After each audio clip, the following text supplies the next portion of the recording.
Bien, alors écoute, je trouve que ton analyse des images est bien pensée. Un peu Moi, confuse peut-être. non, pas confus, au contraire, ça ouvre quelque chose sur tes images. Mais j'aimerais aussi qu'on parle encore de ton écriture, parce qu'en fait, on en a à peine parlé. Et il y a tes romans, il y a Féerie portative, il y a ton roman paru chez Actes Sud, il y a tous les textes Oui, que tu as écrits, de mes il albums, y oui. a tes spectacles musicaux où tu as mis aussi du texte, il y a tes carnets. Hmm. Donc je trouve que l'écriture, elle prend une place importante dans ta vie aussi. C'est vrai qu'aujourd'hui, on est peut-être dans le monde de l'image Hmm. et que c'est la raison pour laquelle on te pense plus Oui, je rame un peu, oui. illustrateur qu'auteur, Hmm. mais néanmoins, tu es un auteur. J'ai envie en tout cas, oui. J'ai envie depuis tout le temps, depuis Et tu l'es par tes officiel, livres. oui, officiellement depuis les années 90. Mais après, oui, effectivement, je pousse. Alors c'est peut-être une période là, parce que je ne sais pas ce qui va se passer dans le futur, dans l'avenir bientôt, mais en ce moment, je ne suis que dans je ne suis que dans le texte et dans la voix, puisque je suis en train de bâtir mes textes que je dis.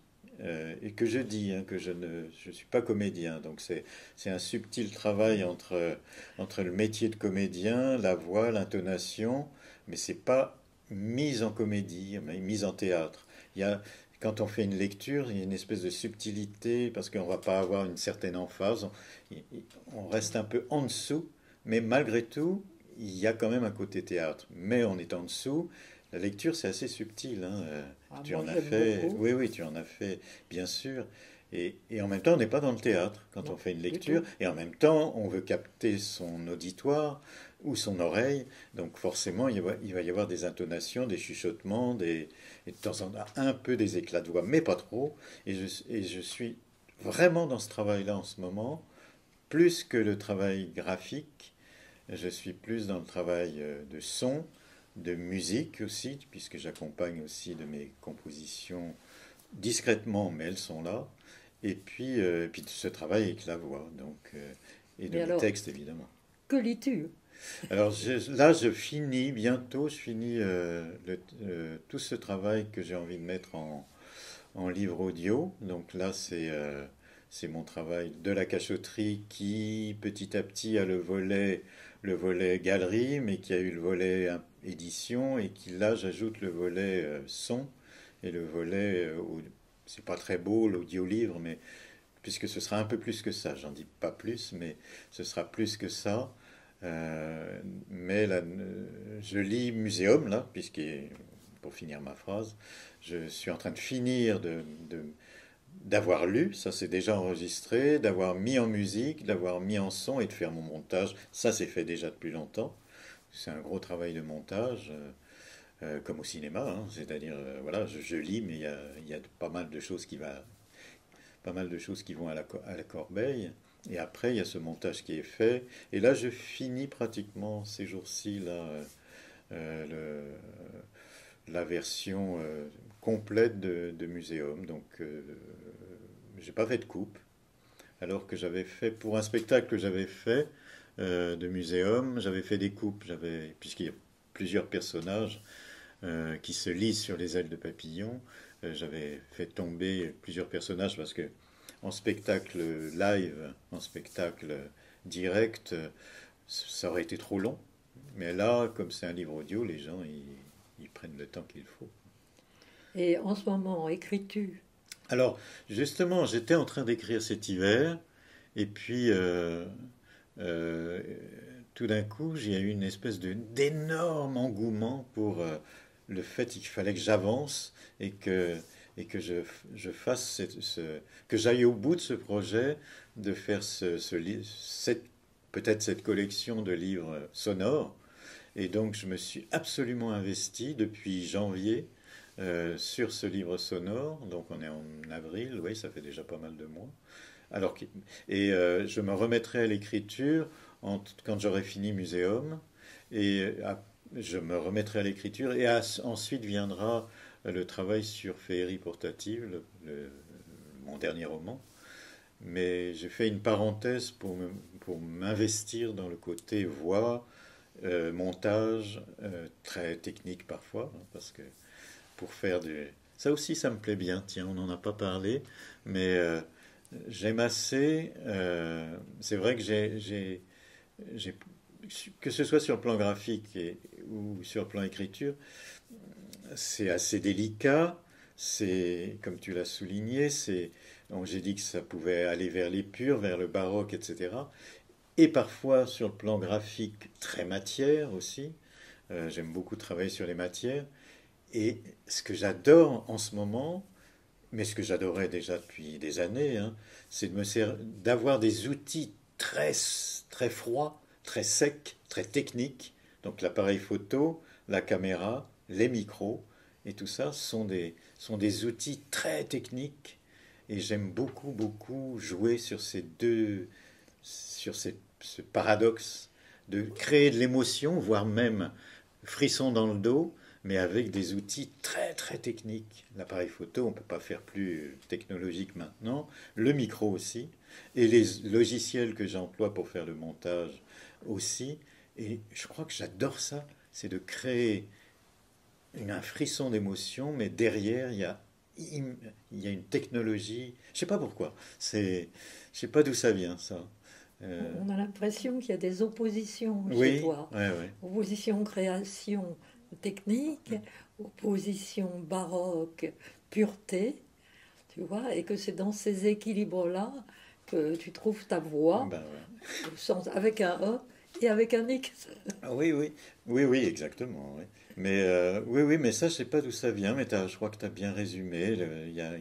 Je jongle avec mes oppositions, mes paradoxes, Oui, et en même temps, j'ai envie de dire que tu es un poète de l'image et des mots. bah, moi, je fais pas de poésie en fait. Non, mais c'est pas Oui, oui, poète. mais c'est La toujours. prose peut être poétique. Oui, oui, je te l'accorde. Mais c'est pour ça que effectivement, tu complètes ce que j'allais dire. Oui, mais j'ai- à part les haïkus dont on a parlé tout à l'heure, je fais pas de poésie en fait. Non, tu fais du baroque ou- aussi. mais dans mon écriture, il y a de toute façon, j'espère que, que les lecteurs voient des. Bah, d'abord, il y a un travail sur la langue, sur le son, sur la musique des mots, sur le son de notre langue. Ça, c'est peut-être pour ça que les éditeurs, en général, freinent des cas de fer sur mon écriture, c'est que je ne peux pas écrire autrement que en ayant vraiment ce travail sur la langue, sur des sons qui cassent, sur des sons qui sont mouillés au contraire. Et mes histoires se bâtissent avec ça petit à petit. Et les éditeurs, ils préféraient que l'écriture soit beaucoup plus simple, beaucoup plus fluide, on va dire. Mais je n'ai pas envie de travailler comme ça. Donc j'ai un peu un problème avec les éditeurs qui... Oui, moi, j'ajouterais qu'il y a aussi de très belles images dans ce que tu écris. Avec tes mots, avec la langue que tu travailles, tu la magnifies dans des images. Oui, j'espère que j'arrive à faire passer c'est un peu pompeux, mais ces fulgurances, quoi. Oui. J'espère, j'espère que... Mais c'est vrai que je ne peux pas me passer dans mon écriture et que je veux être des romans, c'est-à-dire une histoire, et non pas des petites ou des grandes choses poétiques où il n'y a que des images. Non, moi j'avais envie quand même d'avoir un fil conducteur, de raconter, Une narration. d'avoir une narration, mais je ne veux pas quitter ce travail de la langue. Alors ça passe ou ça casse plutôt avec les éditeurs, mais et donc bah, c'est une des raisons pour lesquelles mon dernier roman Féerie portative, qui devait déjà être dans plusieurs maisons d'édition, finalement de guerre lasse, d'attente on verra plus tard, etc. J'ai fini par être lassé et de prendre le label de la cachotterie pour l'éditer moi-même, parce que j'ai eu trop de mésaventures avec des éditeurs qui m'ont fait patienter pendant des mois, voire des années, et pour finalement, oh ben non. Donc là, j'ai dit, bon, il faut que ça sorte, parce que bah, tu le sais bien, on a créé quelque chose, qu'on est convaincu de ce travail-là, si ça sort pas, ça fait une espèce de boule d'étoupe dans le cerveau et on n'avance pas. Donc il fallait que j'avance et donc je l'ai édité moi-même. Alors, on arrive à la dernière question. Tu as dit, je l'ai édité à la Cachotterie. La Cachotterie est un lieu magique, mais c'est une galerie d'art. C'est un atelier, je t'ai vu de faire de la photo aussi, y disposer Photo et son. de Ouais. tous ces objets. C'est une maison d'édition. C'est aussi une très belle histoire du passé et de la mémoire de ce lieu. Mm. Peux-tu nous la raconter? Peux-tu nous dire encore quels sont tes projets? Tu en as parlé, mais les Je vais résumer. les résumer. Bah, ce lieu-là, je l'ai depuis 7 ou 8 ans maintenant. Avant, je travaillais à peu près dans le même voisinage, hein, mais j'avais une pièce qui était mon atelier dans un grand appartement, mais j'ai travaillé en appartement, quoi. Et puis le hasard a fait que ce lieu s'est libéré, que très vite, par le charme qu'il dégageait, avec le côté verrière, avec la belle lumière qu'il a, le bel espace en enfilé comme ça, je suis assez vite tombé amoureux de ce lieu-là. Extérieurement, en fait, c'est une ancienne blanchisserie, puisqu'on est sur les bords de la Bièvre, hein, qui est pas Oui. très loin, à quelques dizaines de mètres, qui est recouverte ici, mais qui a été là pendant des siècles, et qui était à cet endroit-là, il y avait plein de lavoirs, Oui. on est à Cachan, et en amont des tanneurs, donc nous sommes donc dans le propre, entre guillemets, même s'il y avait du savon, etc., qui déboulait jusqu'à la Il n'y avait Seine. pas de teinture, hein. Voilà, évidemment. Donc en amont, il y a les blanchisseurs, les blanchisseries, etc. Et là, ce lieu-là, qui se présente sous une enfilade d'un d'un bâtiment de briques, avec des verrières dont la cachotterie et à côté fait partie. Oui, blanchisserie. Et après venaient les tanneurs. Les tanneurs, donc évidemment, c'est très malodorant, c'est sale, c'est coloré, c'est dégueulasse, c'est vraiment très très moche. Et donc, blanchisserie, tanneur, Seine. Eh oui. Et ça aux années 50, 40, 50. Parce que là, je pense que ce lieu-là, il doit dater des années 20, je pense. Je ne sais pas ce qu'il y avait avant. Je ne sais pas s'il y avait déjà un bâtiment en tant que blanchisseur, blanchisserie avant. Ça doit être retrouvable, mais je ne l'ai pas cherché. Mais là, oui, ça doit dater des années 30, je pense. Ça, la Bièvre a été recouverte Dans les années 60, hein, dans c'est les ça? années Oui, 50-60. c'est ça, ouais. Ah oui. Donc, en tout cas, ce lieu-là, je pense que ça doit dater des années 20-30, je pense. Personnellement, nous avons encore des infiltrations de la Bièvre dans nos caves, rue du Cardinal Ah oui, Lemoine, oui, bah à ouais. côté de la Seine. Eh oui, c'est ça, ouais. Ah ouais. Bon, ouais. Et Et alors, qu'en as-tu fait? alors, très vite, quand j'ai pris ce lieu, bah, je voulais. De toute façon, j'avais envie d'un lieu. Alors, est-ce que c'est pas dans le prolongement d'une complicité ou d'une amitié avec Lara Lapage, qui est une galerie où j'ai beaucoup exposé, et que j'avais envie d'avoir un lieu, pas du tout une histoire de concurrence, ô combien, avec Lara Lapage, mais j'étais dans ce milieu-là, et comme avec Marie-Thérèse Devez, la responsable ex-Lara Lapage, enfin en tant que lieu, j'ai eu envie d'un lieu, et c'était pas spécialement, au départ, c'était pas spécialement pour m'exposer moi, c'était plus pour Ah oui. faire venir, euh, faire venir des gens dont j'aimais le travail, et peut-être de mélanger différentes disciplines, puisque moi, ma bataille et ma vocation, c'est vraiment dans mes livres de mélanger plein de disciplines, la photo, l'illustration, la peinture, les objets, etc. Et j'avais envie de faire la même chose ici. Donc les premières artistes que j'ai exposées, c'était sur le fil, sur des sculptures de tissage et de fil. Plusieurs se sont succédés comme ça. Ben, ça rejoint ce que tu disais, hein, autour de magasins, etc. Le magasin Zinzin et puis le fil, la couture, etc. Donc j'ai exposé un photographe, Vincent Tessier, qui a été mon photographe de reproduction de mes objets et de mes livres pendant des décennies. Donc je l'ai exposé, j'ai exposé pas mal de gens.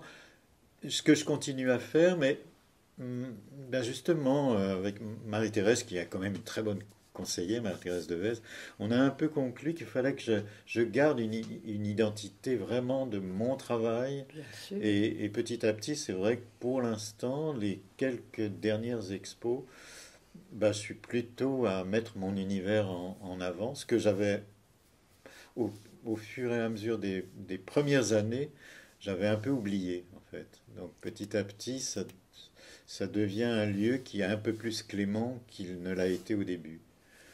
Et je pense qu'elle a raison. Bien sûr. Je pense qu'elle a raison. Peut-être que je reviendrai à exposer beaucoup plus de gens plus tard, mais là, je crois que j'ai peut-être envie de poser un peu.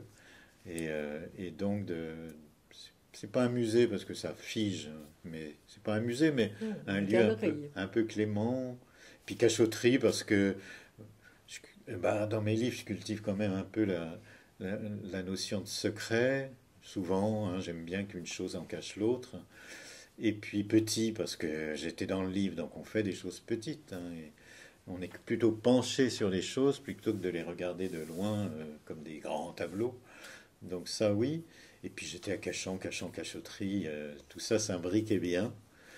Et voilà pour le choix de ce titre-là. Et qui devient effectivement galerie et qui a été un peu, qui est un peu maison d'édition. Pour l'instant, c'était plutôt mes textes, mais je réfléchis à éditer quelqu'un d'autre dans l'année qui suit. Et puis là, l'autre volet, bah, c'est le son dont on parlait tout à l'heure, qui m'enflamme complètement l'enthousiasme et l'imaginaire. Donc là, ouais, oui, j'ai très envie de travailler sur le son, de travailler sur les... Il faudrait qu'on trouve un autre nom pour cet Des audio-livre que je livres trouve pas. voix. Oui, des livres voix, des livres sonores, parce que c'est pas seulement voix, c'est aussi musique Ah discrète, oui, mais c'est musique quand embêtant. même. Oui, oui. Il y a quand même une musique, hein, c'est un habillage que je fais quand même. Donc c'est pas seulement voix, c'est pas la voix seule, comme ça se fait souvent dans les audiolivres, mais que je trouve pas assez mise en scène, un peu sec, je trouve. Oui, mais tu as raison de Ouais. mettre de la musique. Musique, petits sons qui accompagnent aussi des sons, ça peut être une rivière, ce qui est le cas dans le muséum, il y a ce, ce, ce glou-glou de la rivière qui coule tout au long du texte, et qui de temps en temps, effectivement, de temps en temps ma voix est nue, mais ça met en valeur de temps en temps la voix pour revenir un peu à un habillage un peu plus sophistiqué. Ça, c'était un plaisir, tu peux pas t'imaginer de... Enfin, c'est toujours un plaisir et je me régale de pouvoir travailler sur féerie portative. D'abord parce que je me suis outillé de grandes techniques et de micros très sophistiqués, très chers et très sophistiqués. Et je me régale de travailler là-dessus. C'est vrai que ce qui me manquerait, c'est peut-être d'avoir ce que j'avais. Ah, tiens, on n'a pas évoqué un livre, Monsieur Ravel, que j'ai adoré Ah faire, oui, qui a été quand absolument. même le déclic avec la voix, Et oui, puisque j'en suis et le c'est la narrateur, musique. et la musique de Ravel, ô combien, et que j'avais choisi le compositeur. Mais Monsieur Ravel, ça a été le déclic en disant, mais j'ai envie d'aller plus loin. J'ai envie d'aller. Et donc, Monsieur Ravel, où, après le combat avec l'éditeur, j'en ai été la voix, parce qu'au départ, ils utilisaient plutôt des comédiens. Et là, je me suis bataillé avec Didier Jeunesse pour que ce soit ma propre voix. Et je l'ai convaincu en faisant une maquette. Au départ, et puis, et puis j'ai passé un été à faire une maquette de mon texte avec les entrecoupés des des musiques de Ravel. Et quand je lui ai présenté la maquette, il m'a dit oui, bon, on va le faire. Mais c'était pas gagné, hein. Mais j'ai adoré. Et donc, depuis, c'est ce qui m'enflamme complètement, cette notion de travailler comme ça, quoi, de travailler le son, de travailler les bruitages, de travailler la musique et la voix. Et alors, pour finir ma phrase, ce qui me manque peut-être, c'est une oreille.